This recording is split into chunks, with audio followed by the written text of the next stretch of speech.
আল্লাহ তখন ভয়ঙ্করের একটা আওয়াজ দিবেন, লিমানিল মুলকুল ইয়াউম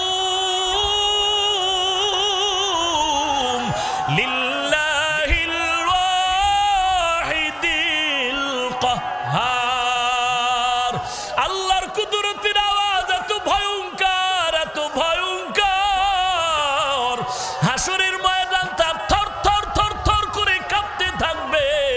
আল্লাহ বলবেন আজকের দিনের রাজত্ব কার? কেউ জবাব দিতে সাহস পাবে না।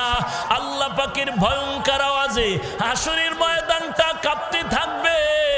সাহাবায়ে কেরাম সহ নবীরা, বেঈমানেরা বেহুশ হয়ে যাবে। জবাব দেওয়ার কোনো উপায় নাই।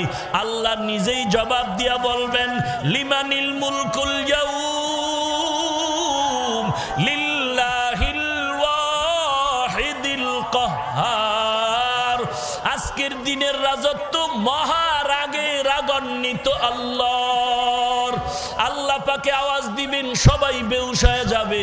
আল্লাহ পাক হুশে আসার পরে হুশে আনবেন, সূর্যটা নিচে নেমে আসবে। মায়ার নবী চোখের পানি ছেড়ে জাহান্নামের বিবরণ দিয়া বলেন, সূর্যটা যখন মাথার উপরে চলে আসবে, এখন 9,30,00,000 মাইল দূর থেকে সূর্য তাপ দেয়। একটা মুখ জমিনের দিকে হাসরের ময়দানে আল্লাহ অর্ডার করবেন, ও সূর্য তোর 12টা মুখ জমিনের নিচের দিকে ফিরাইয়া দাও এবং যত তাপ আছে জমিনে ছেড়ে দাও। সূর্যের তাপে জমিনটা তামা হয়ে যাবে। স্বর্ণ কেন হবে না? লোহা কেন হবে না? জমিনটা স্বর্ণ কেন হবে না? লোহা কেন হবে না? তামা হবে কেন? বলে তামার ভেতরে যেই গুণ আছে লোহার মধ্যে, স্বর্ণের মধ্যে সেই গুণটা নাই। লোহার এক পার্শ্বে গরম করলে আর এক মাথায় গরম হয় না। স্বর্ণের এক পার্শ্বে আগুন লাগাইলে অন্য পার্শ্ব গরম হয় না। কিন্তু তামার ভেতর এমন একটা গুণ, এক কারনার থেকে যদি গরম করা হয় পুরা তামার অংশটা গরম হয়ে যায়। সূর্যের তাপে জমিনটা তামা হয়ে যাবে। হাসরের মাঠের মানুষ গুনাহগারগুলোর মাথার মগজগুলো ভাতের মারের মতো টকবক করে ফুটতে থাকবে। এরে নবীর উম্মতির দল, অপর দিক থেকে জাহান্নামের আওয়াজ শুরু হয়ে যাবে।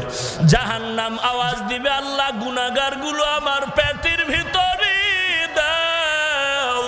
আল্লাহ বলবে জাহান্নাম অপেক্ষা কর। জাহান্নাম থামে না। আল্লাহ বলবেন ও ফেরেশতা, জাহান্নামের গলায় শিকল লাগাইয়া ধরে রাখ, ধরে রাখ। জাহান্নাম যদি সামনে আগায় বিচার করা সম্ভব হবে না।